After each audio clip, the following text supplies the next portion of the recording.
Well, why did this work and the other one didn't work? Okay. Weird.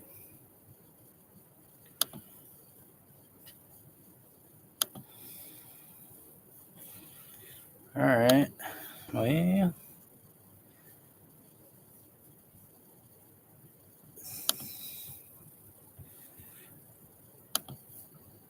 YouTube.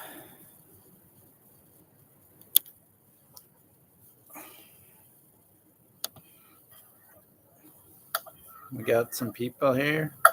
We got some people here. We got some people here.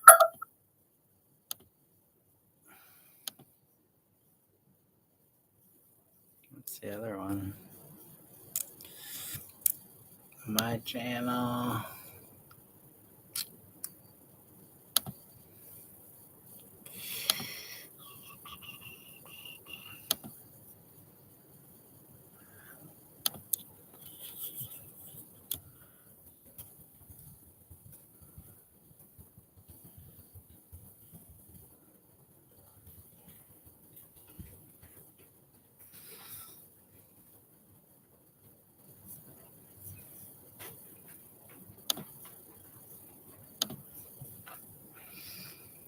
Oh, okay. So you guys did make it over here. Okay, cool. I have no idea why the other one didn't start. I thought it was supposed to start automatically, but it didn't. Cool. I'm standing in the way of the build.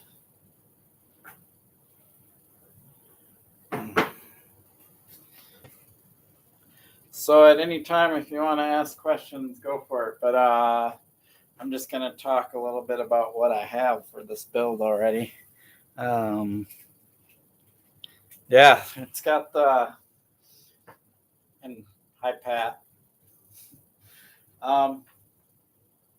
It's got the blue fork, which is pretty sweet. And then I got these Hunt wheels. So they came in today. So this is a 27.5 wheel, and this is a 29er.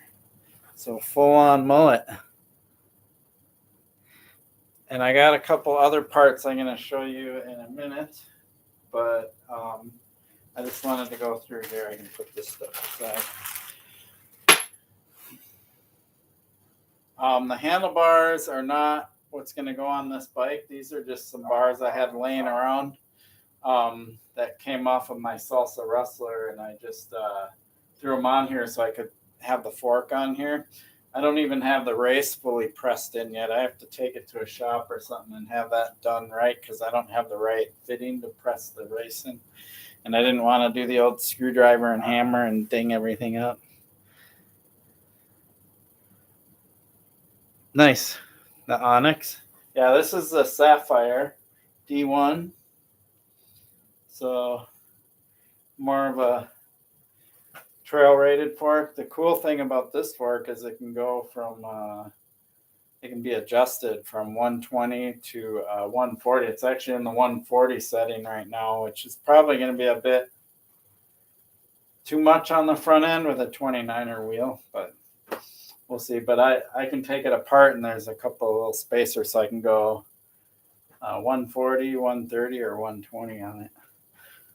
So, but here's one thing I want to slip on the back just to show you. So here's one other blue part that I got, which is the wolf tooth. This is a 17 tooth. So my surly low side, I run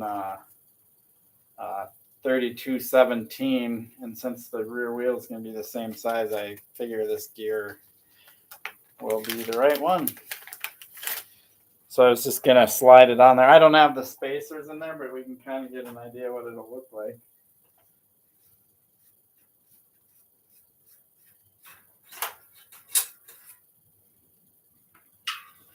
These wheels are pretty light. I'm pretty surprised. And I got the 30 mil width. These are the trail wides. That looks pretty sweet on there. But this will be, obviously I'll put spacers on there and get it lined up with the front chain ring. So, heck, I don't even have a tire on here. So.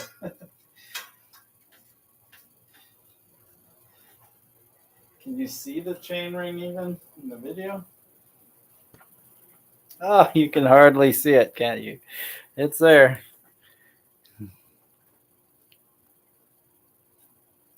Blue speckled tires. That would be pretty funny. I think the only problem with that is are they actually good tires? I'm pretty picky about what tires I run. I know they make some pretty cool, stylish tires, but then they're not like a good tread that I like.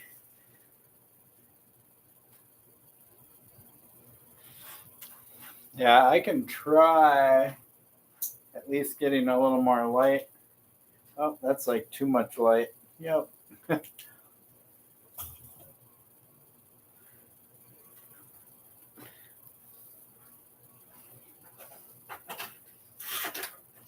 Looks pretty sweet.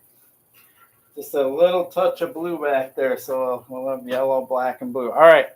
So what's the other blue part that I got that I can't like slide on there? I'll show you because I don't have cranks yet. But I did order these bad boys.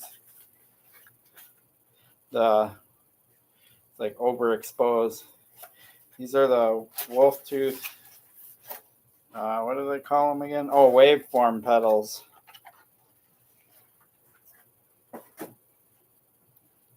So those are pretty sweet. What I like about these pedals, I talk about how picky I am about the parts I ride. What I really like about these pedals, I don't know if you can see, but they're concave in the middle. So what's nice about that is it kind of cups your shoe in there and gives you a little better feel in the pedal. A lot of pedals are just flat and you just 100% rely on the pins, and it's you know fine, they work great, but this just gives you that little bit of extra like shoe cupping into the pedal. These are light too. They're not cheap. Probably well, I have some of those Hope pedals, so I'd say these and the Hope pedals are um, the most expensive pedals I've ever had. So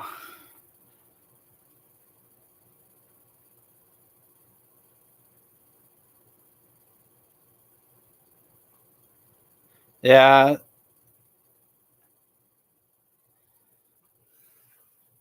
that's true. I think a blue it's gonna be one of those things where it's like I don't want to get too much blue in one area, so I'll probably have to do something up here in blue. If I do spacers, then maybe grips or something. I don't know. And then a blue seat clamp, and then I'll have the blue pedals. I was looking at what cranksets I want to run. I know in the initial video about this bike, I mentioned those 5-dev cranks, but I don't think I realized they were like $500, $499 for the 5-dev cranks. That's a lot of money.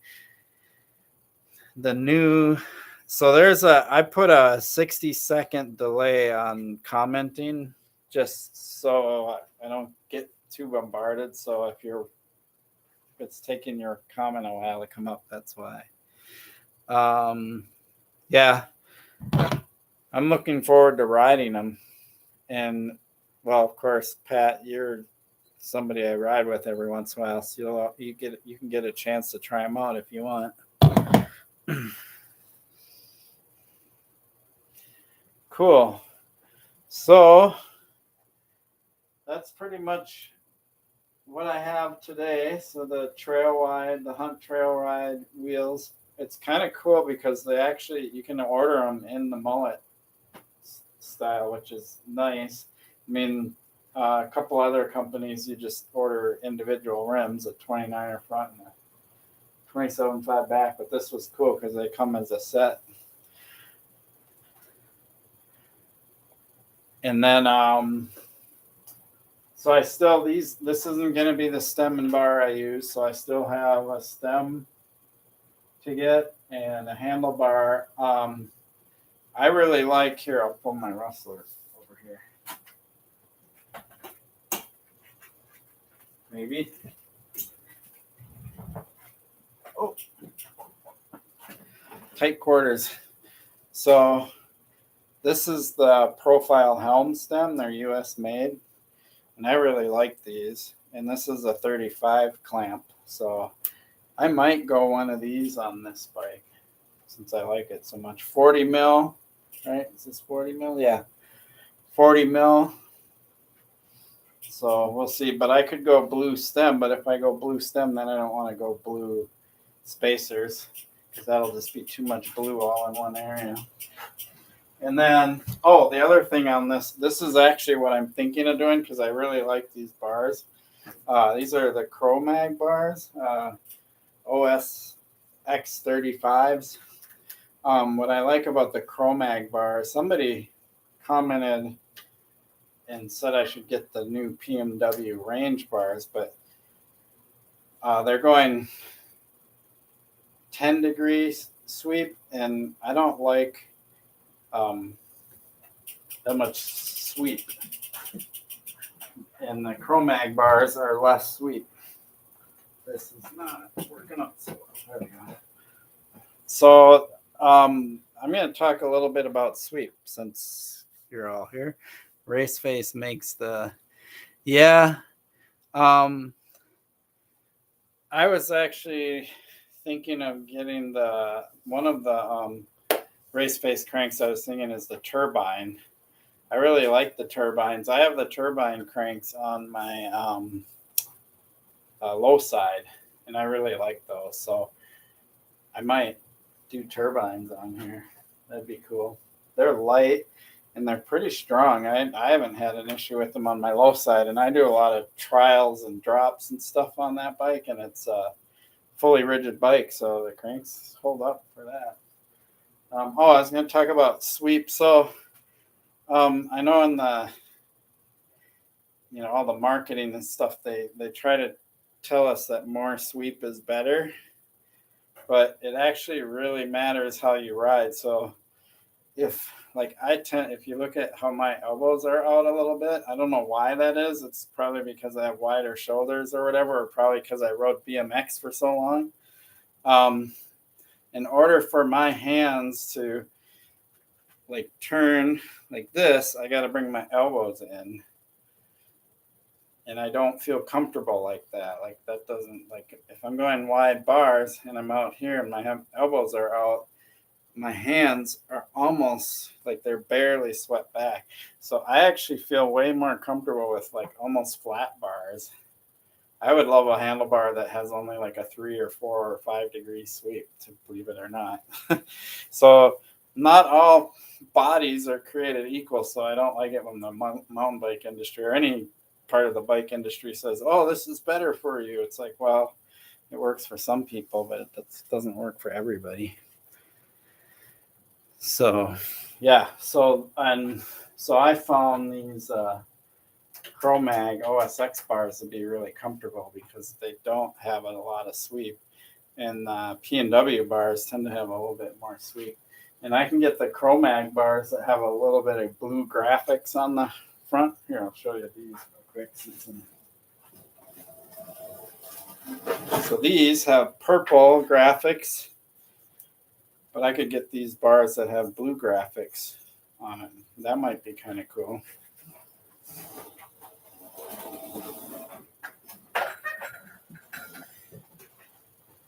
Cool. So cranks are undecided, but might go with the turbines.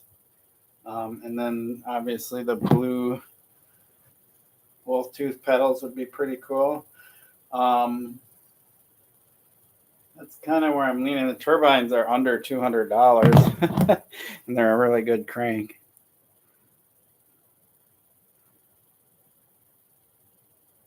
Oh, ready for raise? Yeah. Um, would this be a good raise bike though? I don't know. I like. I really like riding my BMX bike there, or if I wanted to ride like a DJ bike, I would. But I think a bike like this for me at raise, I'm not sure if I would like it or not. Probably. I mean, one of the things about rays is if you're running with, these are, I'll be running like 2.6 pretty knobby tires on here, and the rays is all wooden pavement, so it's like you're just buzzing around. I suppose it would be fun in that little, what's that area called that has all the little wooden features and stuff. That would be fun for a bike like this, but I usually go there and ride the profile room with all the big jumps, and I ride the little skate park area, and I bring my BMX bike usually. So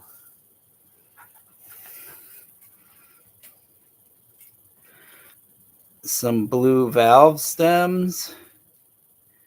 What do you mean, like?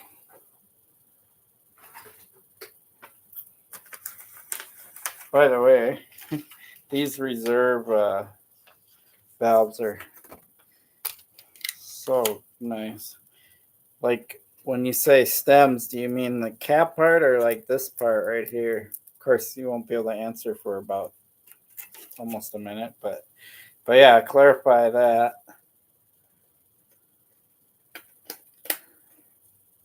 Yeah, these were $200.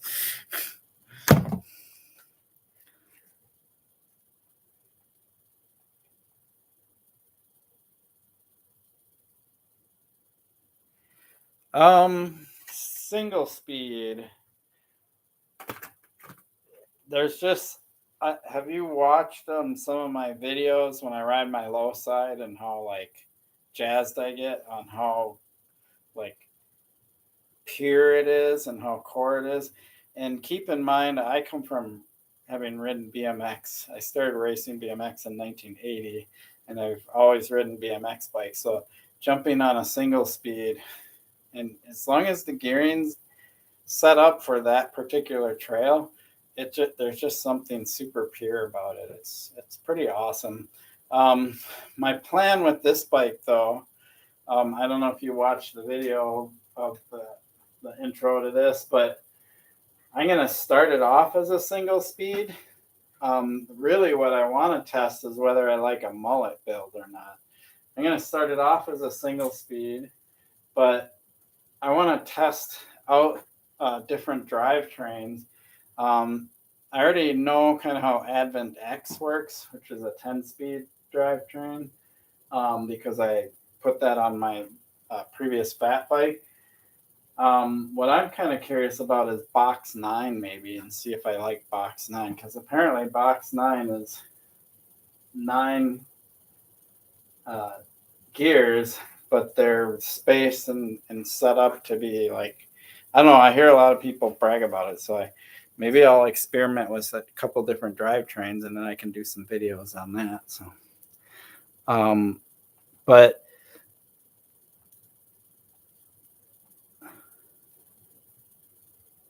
yeah, okay. So blue caps, but obviously, yeah, the Fillmore valve is pretty specialized, so I'm pretty sure nobody makes caps for it, because the Fillmore, what's kind of cool about these is like, I don't even quite know how it works on the inside, but it's like threaded here and there or something. So there must be a part in here that when you tighten this, it pulls that shaft up and tight, because now it's tight up in there. So kind of a funky deal how that works. So yeah, so single speeding is just, I did it. I was actually like, kind of a funny story, and I I raced mountain bikes in the 90s.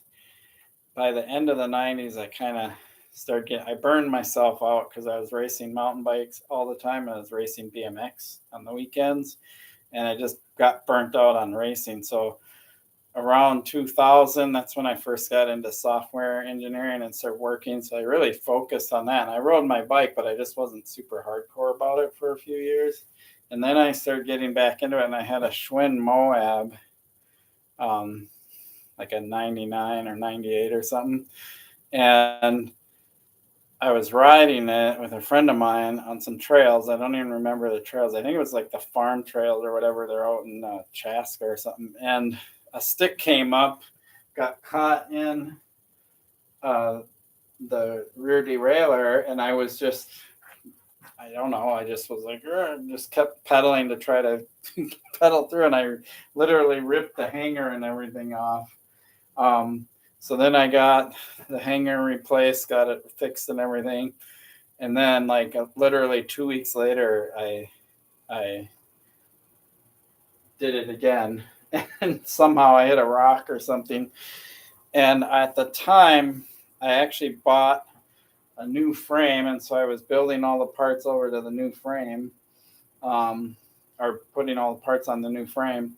And I also had a Specialized P2 dirt jump bike, but it had gears on it. And I was like, well, it doesn't make sense to have gears on a dirt jump bike. This was around 2003, I want to say. And so I converted the Specialized to a single speed, the P2 dirt jump bike. And so when I was going through the process of switching over all my parts and trying to figure out my regular bike, I was just riding that as a single speed. And it was, I ended up really liking it. So I ended up riding single speed. I ended up, when I built I got barking dogs. It was on one inbred frame. I ended up building it out and single speeding it. And I rode single speed for like 7 years straight. Didn't even have gears. Let's see here.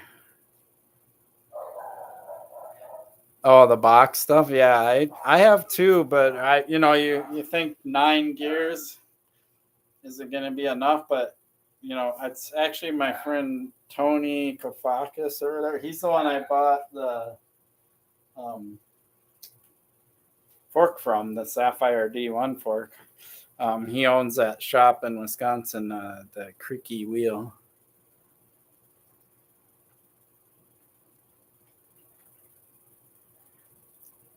You're saying Reserve makes colored caps for their stems?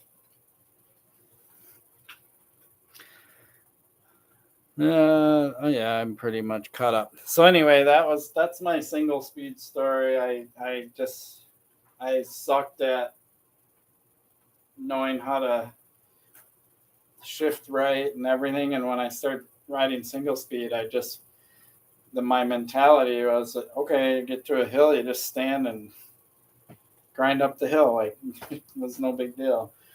So I would say it was like 2009, 2010 that I bought a geared mountain bike again and started riding gears. My knee was getting pretty bad. That's another thing. If you've been watching my channel, I had a full knee replacement. December 17th will be 3 years since I've had my knee replacement. My knee injury goes way back to early 90s racing BMX, and I had to have ACL reconstruction, but there was some meniscus damage, and it just got worn out over time. I'm sure single speeding hardcore didn't help it any.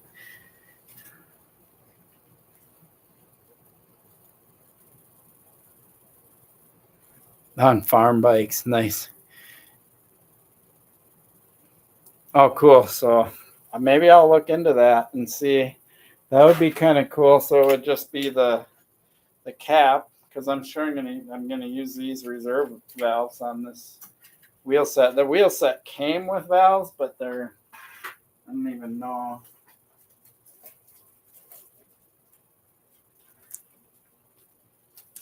What the valves. Let's take a look. I ordered them as for set up for tubeless. Well, these look like some nice valves. They're not reserve, but they've got an aluminum. Yeah, but they're just your typical Presta style with that all.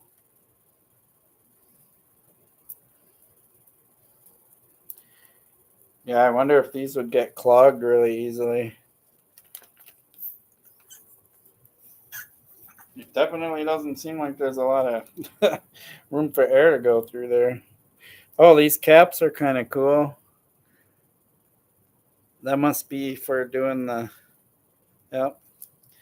So if the if it does get clogged, they give you the tool built right in to pull the core out and unclog it. I don't know. I'll probably use the Fillmore valves and not these. Can never have too many valves.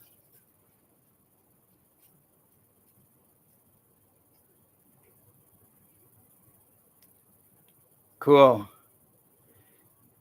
Speaking of newer subscriber, I recently got to 2,000. I mean, my channel's slowly growing. You know, I'm not like a Sam Pilgrim or anything or whatever, right? But it's kind of cool. I'm happy with the rate that it's going. I kind of keep things raw and as real as I can. And I've been riding for many years. I started riding BMX in 1980. I rode bikes before that, but was jumping and stuff. But I didn't know what BMX was. In 1980, I started racing BMX, and I've been in deep ever since. Even worked in the bike industry for quite a few years. So yeah, I probably could have like a live feed for like 6 hours talking about all the history that I have in biking, but not gonna do that today. So one thing that I'm gonna tip this so if I get closer my head doesn't just get cut off. There we go. One thing that I might do on my channel is do a video kind of talking about my history. I've actually tried because I have pictures and stuff that I can put up, especially in the 80s. I started racing BMX in 1980, but I got into BMX freestyle also. So I was learning all the flatland tricks and stuff like that. And front wheel hops was one of my favorite things. I could do like hundreds of front wheel hops and stuff.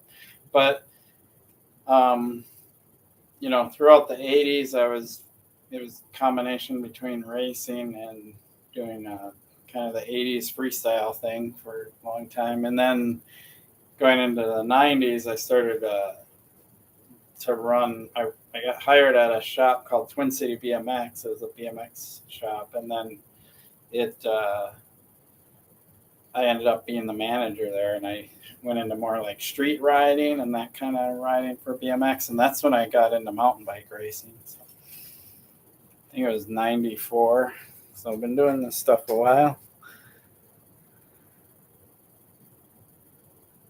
You were born in 1980.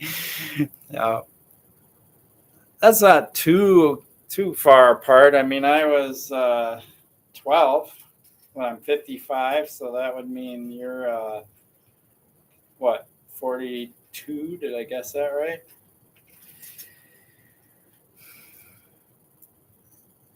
People on clipless on single speed, are you running flats? Oh no. I run clipless too. I don't like to always run clipless. I generally, if I'm just gonna ride, because I'm not trying to be super fast or anything, I just run flats with like 510s. Kind of where I started switching to using flats a lot more is when 510s came out and better pedals, because before that, even with vans give pretty good traction on pedals, but they move quite a bit. And I actually like that about vans, because when I'm riding BMX, I don't like to be glued on as much as I do on a mountain bike. For BMX, for some reason, I like to have a little bit of foot movement and stuff. Not sure why, but if I tried running more aggressive pedals, and I rode 510s on my BMX bike, and I did not like it at all. It was like way too grippy. But for mountain biking, it's just right. And so I don't ride clipped in that much, but I do ride clipped in when I do events. So when I did the Schwamigan 40, I rode clipped in. When I did the Filthy 50, which was on my gravel bike, I ride clipped in, and so on and so forth. So I kind of switch back and forth. But being clipped in, believe it or not, it's actually better for your knees, because what you technically should do, especially if you're seated and riding long distances, this is probably more for like gravel riding, road riding, and if you're doing like really long mountain bike rides. I'm seated, standing, doing, I'm riding Cuyuna and more technical trails, so it's not like I'm just sitting and pedaling. But if you do that kind of riding, you want to get fitted. So like on my gravel bike, my new Fargo, I know how to fit myself now because I've been fitted a few times and I can get pretty close. But if you're clipped in, you actually get your knee and your toe, where your knee overhangs your toe and all that set up just right, and it's always there. If you're running flats, you're always a little off probably. And so being clipped in is actually better for your knees. I think during a crash or something, but I have never had problems getting out of clips in a crash. Like I run time pedals. That's actually one of the transitions I made in the early 2000s, as I was running the Shimano SPDs, and that was the first clipless pedal I used. And I had a hard time getting in and out of those. And a friend of mine let me try his time pedals when I was in Fruita, Colorado. And because I fell on a rock because I couldn't get my foot out or whatever. And I've been on times ever since because they're so much easier to get in and out of. So I've never had a problem with not being able to get out. 42. Oh, I guessed it right. What is? Oh, 3680. You're the birth date. Okay. Nice. Quick math. I am a software engineer, so. All right. So there was one other thing I wanted to. Well, before I show you that, I still have a dropper post to do. So, not sure what I'm going to do there. I did put the wolf tooth dropper post on my Esker Hayduke, and I really like it, but do I want to spend that kind of money on this project? I'm not sure yet. So, I might go with a P&W Rainier post and, or something. I'll figure that out. So dropper post, saddle. I always just run these Ergon SM Pro titanium saddles. They're like ergonomically super good. And then maybe I'll just do the same bar stem setup that I have on my Rustler, a profile helm with a Chromag bar. I don't know. So the other thing I haven't decided on yet is brakes.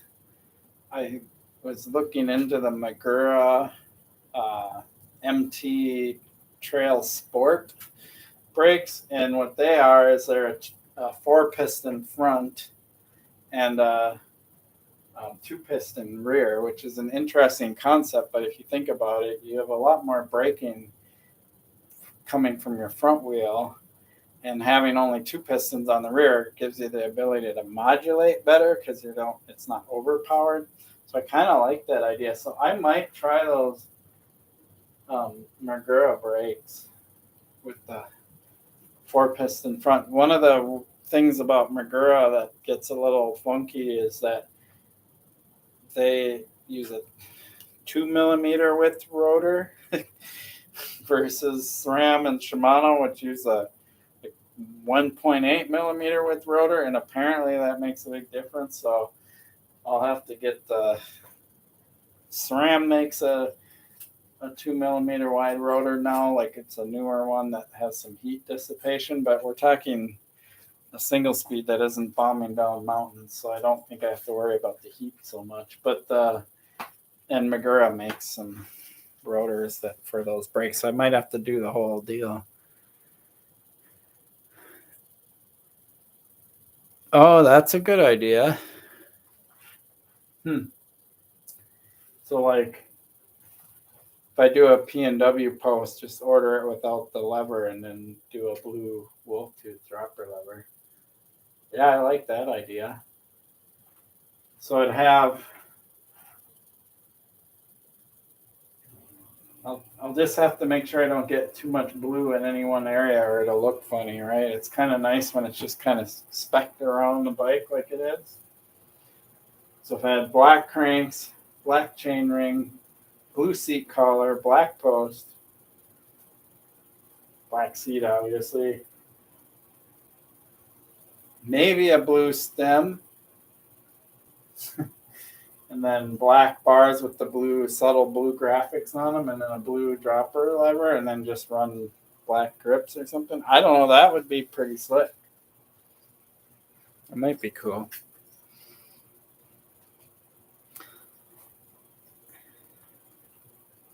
Yeah, that's the rotor I'm talking about, the HS2.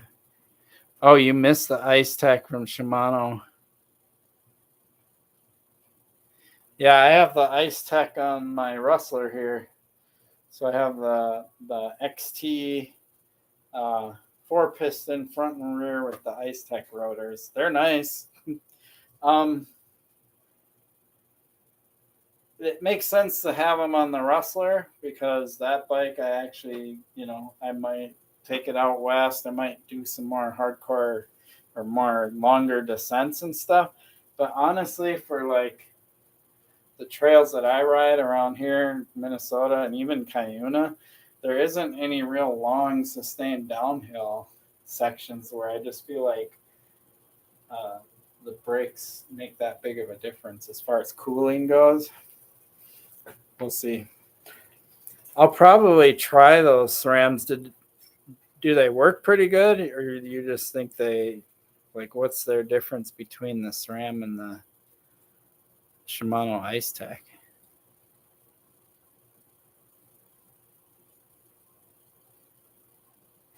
Yeah, I don't know where I'm gonna get yellow accents on the front brake though.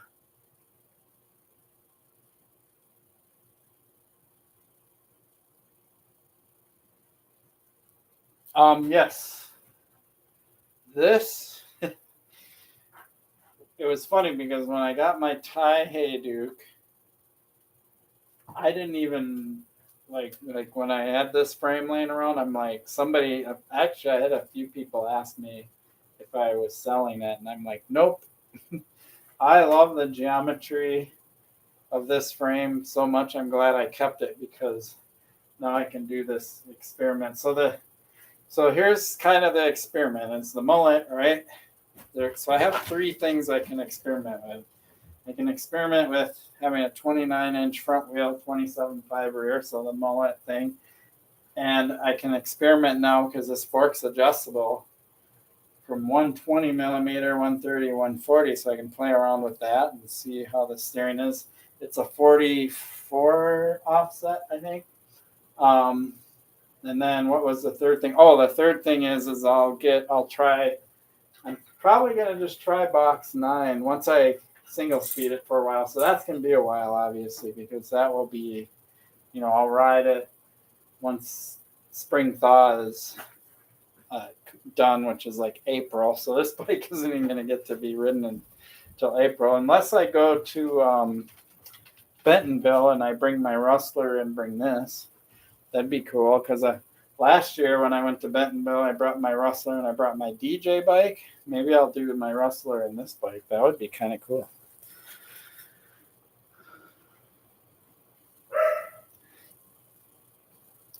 Yeah, I bet you they do make a through axle for this frame.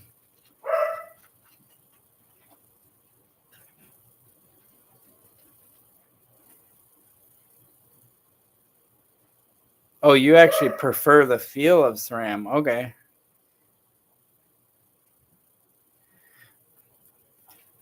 Yeah, if I build this and weigh it compared to the tie bike, when this doesn't have gears on it, that's going to be an unfair comparison. The main reason why, wow, we got barking dogs. The cassette is a pretty heavy piece. So I think with cassette, derailleur, and gears on that bike, that might even them out a little bit. We'll see. Oh, that's why. I'm still live. I'm still live. So the so I don't know if doing a weight compare. I mean, I'll do it, but I don't know what it'll really prove. I'm trying to remember what the frame difference was between this frame and that frame. It wasn't a whole lot. It was like 2 pounds or something. So I think going to the tie, it's like 1.5, 2 pounds. Wasn't a huge weight savings, just a little bit. I think that what makes the tie so awesome is how it rides. So, what time is it? Oh, we are almost at 9 o'clock. I'm gonna end this in like 10 minutes, but I wanted to show one more thing. Yeah, now it's out of focus.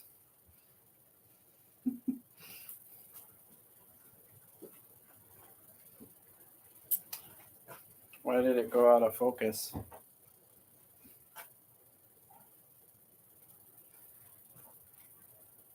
Well, that's annoying.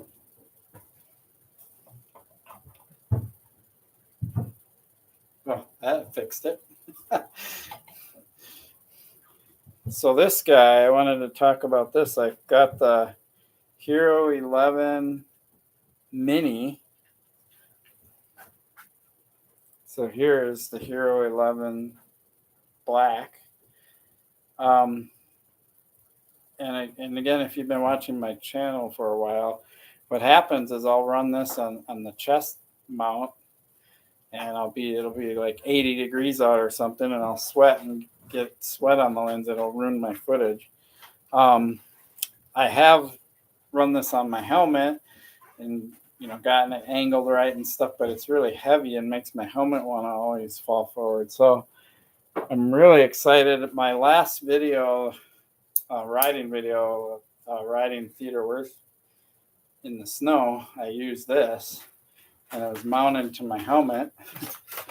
And this is lighter, and so I'm kind of excited to have this ability to have my footage go where I'm looking. And Sam Pilgrim just did a video with his. So if you watch Sam Pilgrim, he just did a video today with his Hero 11 Mini. So this is gonna up my footage a little bit for riding, because I just feel like it'll be nice to have that footage here. It'll be nice not to sweat on it, and you'll still be able to see my handlebars. I don't know. I'll experiment around with it, but I really liked how the night riding footage turned out. And then what's cool is I can still bring this one with me, and I can use this to like set up along the trail or something and get different angles and stuff. I'm always by myself. Maybe when I get to 5,000 subscribers, I can afford to hire somebody to stand around and film for me. Cool. Awesome. Well, thanks for showing up. I don't even know how many people total came, but it doesn't really matter. So I'm going to go ahead and let this video upload so people can watch it after. But yeah, I'm pretty stoked about this. I will keep doing updates on this build as I slowly start building it out. So this is my winter project, so I'm not in a big hurry to get it done. So it's fat biking season. So appreciate everybody showing up. Peace.